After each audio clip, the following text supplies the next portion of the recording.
तो स्टूडेंट्स, हम लोगों ने लास्ट क्लास में हम लोगों ने यूनिट नंबर 1 स्टार्ट करी थी। ठीक है, उसके हम लोगों ने फीचर्स हम लोगों ने पढ़े थे, मैनेजमेंट की डेफिनेशन हम लोगों ने पढ़ी थी, ऑब्जेक्टिव्स हम लोगों ने पढ़े थे और उसकी इंपॉर्टेंस भी हम लोगों ने कंप्लीट करी थी और साथ के साथ याद भी करा था। ठीक है, तो मैंने क्या एक इंपॉर्टेंट टर्म्स बताया था या फिर क्या मैंने एक ऐसी स्टोरी बताई थी जिसकी वजह से आपको वो चीजें याद हैं या फिर याद रहेंगी। ठीक है, एग्जाम तक तो खासकर याद रहने वाली है। ठीक है, और एग्जाम के बाद भी याद रहेंगी। तो वो कुछ जैसे कि अगर मैं फीचर्स की बात करूं तो मैंने क्या बताया था, एमसीडी पिग, इसके ऊपर भी मैंने स्टोरी बता दी थी। जिन लोगों ने वो वीडियो नहीं देखा तो जरूर से जरूर जाके देख लेना। मैं जो पहली वीडियो का जो लिंक है मैं डिस्क्रिप्शन में मैं डाल दूंगा। तो एमसीडी का मतलब एमसीडी पिग का अगर मैं पूछूं क्या इसका मतलब क्या है, क्या रिलेट करता है। एम मतलब मैंने क्या बताया था, multi dimensional, management is the multi dimensional. C मतलब कंटिन्यू प्रोसेस, डी मतलब डायनेमिक ऑर्गेनाइजेशन, पी मतलब आपका परवेसिव इन नेचर, आई मतलब इंटेंजिबल फोर्स और जी मतलब है गोल ओरिएंटेड प्रोसेस और ग्रुप एक्टिविटीज। ठीक है, तो ये हमारा इस चीजों से आपको वो चीजें आपको याद रहेंगी। तो इंपॉर्टेंस का मैंने क्या बताया था आप लोगों को अगर याद हो तो, इंपॉर्टेंस का मैंने टर्म्स बताया था जीपीएस दे। क्या बताया था मैंने, जीपीएस दे। ठीक है, जी मतलब क्या था, पी मतलब क्या था, एस मतलब क्या था और डी मतलब ई मतलब याद करो क्या था। जी का मतलब हमारा था कि management helps in achieving group activities, management helps in achieving group activities. P मतलब क्या था, management helps in achieving personal objectives. S मतलब सोसाइटी, ठीक है, management helps in development of societies.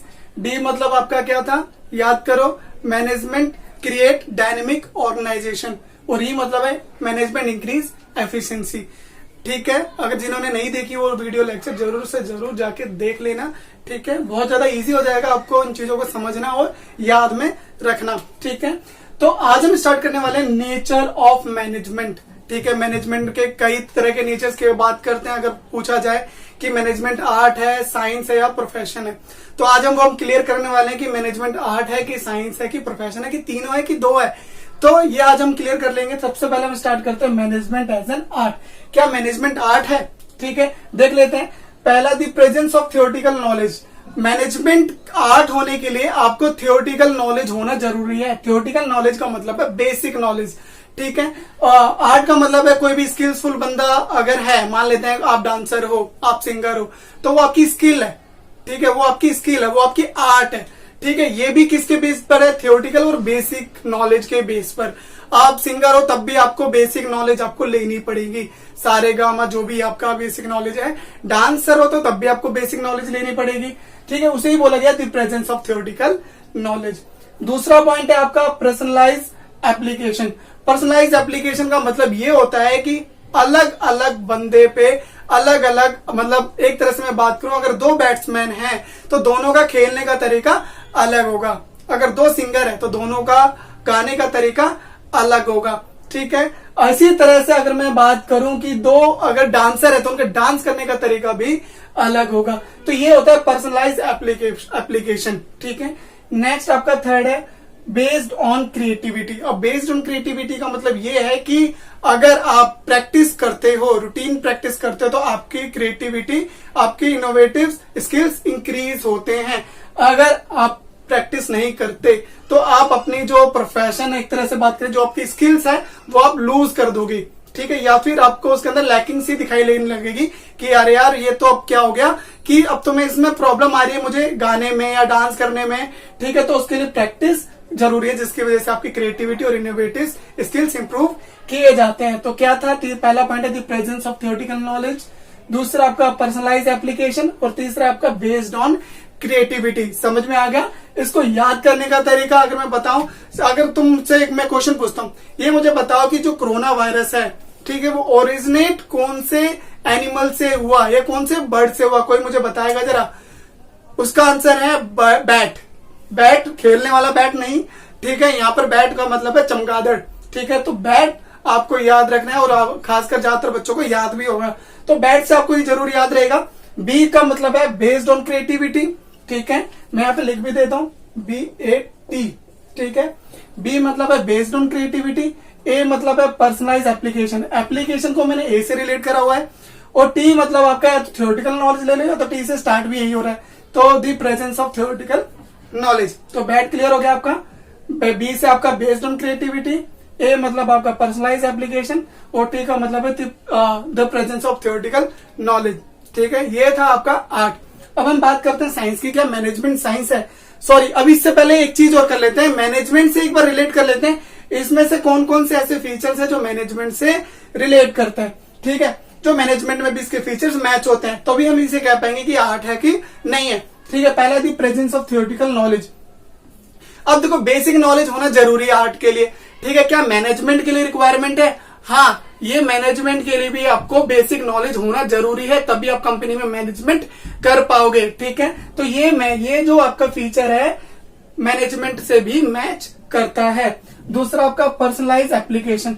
अब पर्सनलाइज एप्लीकेशन का मैंने क्या बताया था कि 2 क्रिकेटर, 2 सिंगर, 2 डांसर, सबका तरीका आपका अलग अलग होता है बेस्ड ऑन अपनी क्रिएटिविटी मेरी अलग होगी, दूसरे की क्रिएटिविटी अलग होगी। 2 टीचर है ना, तो दोनों टीचर का पढ़ाने का तरीका भी अलग होगा। तो इसी तरह से अगर 2 मैनेजर है ना, तो दोनों मैनेजर का मैनेजमेंट करने का तरीका भी वहां पर डिफरेंट होगा। अगर वहां पे 5 मैनेजर है तो 5 कंपनी है, अलग अलग मैनेजर अब 5 कंपनी संभाल रहे हैं, तो वहां पर क्या होगा, उनका मैनेजमेंट करने का तरीका भी अलग होगा। तो पर्सनलाइज एप्लीकेशन। थर्ड आपका बेस्ड ऑन क्रिएटिविटी। मैनेजमेंट भी यही होता है, अगर आप कंटिन्यू अगर मैनेजमेंट करते हो और कई साल से अगर मैनेजमेंट कर रहे हो और कई साल तक करते रहते हो, तो आपकी क्या होती है, मैनेजमेंट में आपका स्किल्स डेवलप होती है और आप और अच्छे से मैनेजमेंट करना चाहते हो। और अगर आपने 3-4 साल से मैनेजमेंट करा और आगे भी मैनेजमेंट करते हो, तो आपकी क्रिएटिविटी मैनेजमेंट में बढ़ती रहती है, आप इंप्रूव होते रहते हो कि मैनेजमेंट में आइडियाज वगैरह सब कुछ मैनेज करने का तरीका आपका बिल्कुल ही चेंज होता रहता है टाइम के साथ। तो ये भी फीचर, ये दोनों फीचर भी मैच करते हैं। तो ये तीनों फीचर जो आर्ट के हैं वो मैनेजमेंट से के फीचर से बिल्कुल के बिल्कुल मैच होते हैं। तो हम कह सकते हैं कि मैनेजमेंट एक आर्ट है। आइए हम डिस्कस कर लेते हैं साइंस के फीचर्स के बारे में। साइंस के फीचर एक बार देख लेते हैं और मैनेजमेंट के फीचर से रिलेट कर लेते हैं। क्या मैनेजमेंट क्या साइंस है? जैसे हमने देखा कि क्या मैनेजमेंट तो आर्ट है, बट क्या मैनेजमेंट साइंस है, वो एक बार डिस्कस कर लेते हैं। सबसे पहला बोला हुआ है फीचर है the organised body of knowledge. Organised body of knowledge का मतलब क्या है, मैं ये समझा देता हूं। अब साइंस के टर्म्स में अगर मैं बात करूं, किसी काम को करने का तरीका क्या होता है, सेम ऐसा ही किया जाता है जिस वे में डिसाइड किया हुआ है। अगर आप कोई भी एक्सपेरिमेंट, कोई भी केमिकल रिएक्शन आगे पीछे अगर करते हो, तो वहां पर जो रिजल्ट आने वाला होता है वो रिजल्ट नहीं आता, वो रिजल्ट आपका डिफरेंट आता है।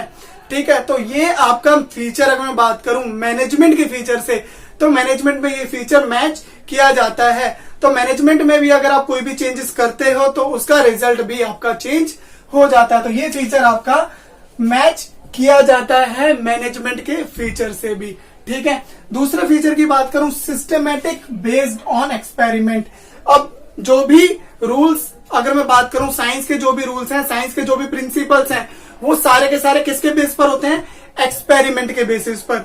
ठीक है, एक्सपेरिमेंट करने के बाद अलग अलग टेम्परेचर में, अलग अलग टाइम कंडीशंस में, तब जाके एक रिजल्ट निकल कर आता है। तो क्या ये फीचर आपका मैनेजमेंट के फीचर से मैच होता है? मैनेजमेंट में भी कुछ प्रिंसिपल्स होते हैं, वो भी एक्सपेरिमेंट के बेसिस पर भी निकाले जाते हैं और कुछ ऑब्जर्वेशन के बेसिस पर भी निकाले जा सकते हैं। तो इसलिए ये फीचर मैच तो होता है, बट फुली मैच नहीं होता, पार्टली मैच होता है। इसे मैं हाफ कह सकता हूं, हाफ ये फीचर मैच कर भी सकता है और नहीं भी कर सकता है, क्योंकि जो मैनेजमेंट के प्रिंसिपल्स हैं वो एक्सपेरिमेंट के बेसिस पे भी निकाले जाते हैं और ऑब्जर्वेशन के बेसिस पर भी निकाले जाते हैं। बट जो साइंस के फीचर है वो सिर्फ और सिर्फ किसके बेस पर है, एक्सपेरिमेंट के बेसिस पर।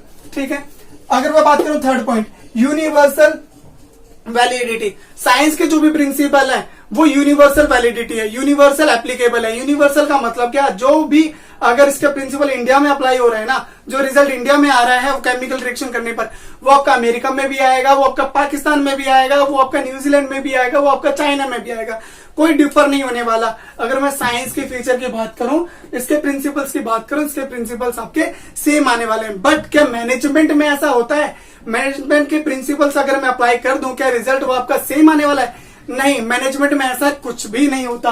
ठीक है, वो आ भी सकता है, नहीं भी आ सकता। तो यहाँ पर साइंस का प्रिंसिपल जो है मैनेजमेंट के प्रिंसिपल से मैच नहीं करता। तो सिर्फ और सिर्फ अगर मैं बात करूं एक ही फीचर मैच करता है और एक हाफ मैच करता है। तो इसलिए मैं बोल सकता हूं यहां पर कि जो साइंस है, अगर मैं बात करूं मैनेजमेंट बोलूं, मैनेजमेंट क्या साइंस है? मैनेजमेंट एक इन एग्जैक्ट साइंस है। मैनेजमेंट क्या है? इन एग्जैक्ट साइंस है, एग्जैक्ट साइंस नहीं है। क्या है? In exact science. अगर मैं बात करूं क्या मैनेजमेंट साइंस और आर्ट दोनों है?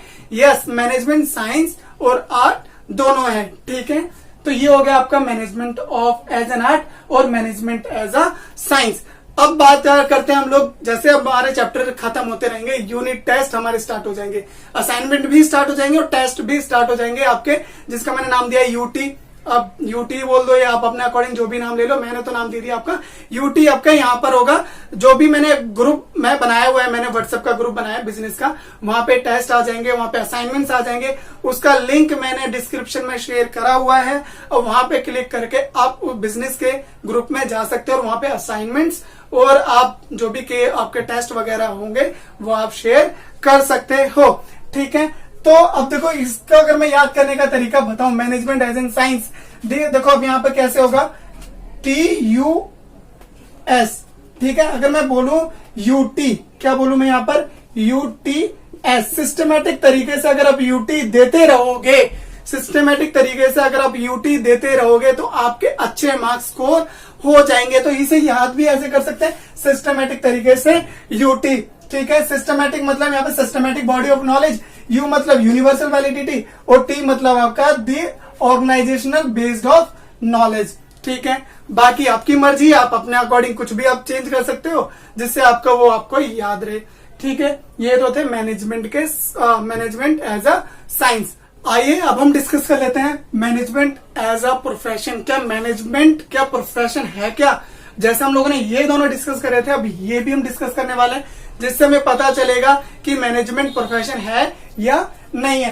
तो सबसे पहला point sorry, well defined body of knowledge. और well defined body of knowledge का मतलब मैं पहले बताऊंगा, पहले ये डिस्कस कर लेते हैं। जैसे यहाँ पे पहला पॉइंट दिया हुआ है the organised body of knowledge, ये पॉइंट अलग है और ये वाला पॉइंट अलग है, well defined body of knowledge. Exam में आता है तो बच्चों गलती, सबसे बड़ी गलती ये होती है, जो स्टेटमेंट यहाँ लिखते हैं वही स्टेटमेंट यहाँ पे भी लिख देते हैं, बट ये बिल्कुल अलग है। अब इसका मतलब मैं बता देता हूँ, well defined body of knowledge का मतलब यहाँ पर क्या है। अब देखो प्रोफेशन होता क्या है। अब जैसे आप टीचर हो, टीचर क्या एक प्रोफेशन है। आप डॉक्टर बनते हो, डॉक्टर बनना चाहते हो, डॉक्टर क्या प्रोफेशन है। ठीक है, लॉयर क्या है? प्रोफेशन है।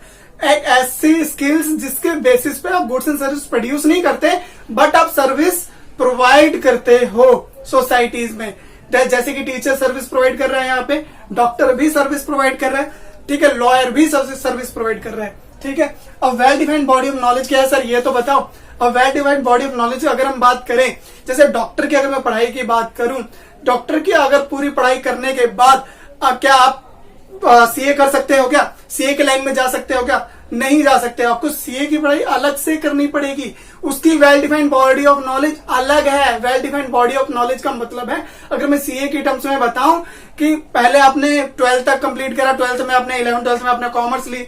ठीक है, कॉमर्स लेनी है, फिर उसके बाद आपने ग्रेजुएशन करी, साथ में आपने सीए करा। ठीक है, 4-5 साल आपने सीए करा, उसके बाद 3 साल ट्रेनिंग लिया, आपने फाइनल एग्जाम दिया, फिर आपने क्या सीए में आपने सीए की लाइन में आप चले गए। ठीक है, ये आपका सीए का well defined body of knowledge है।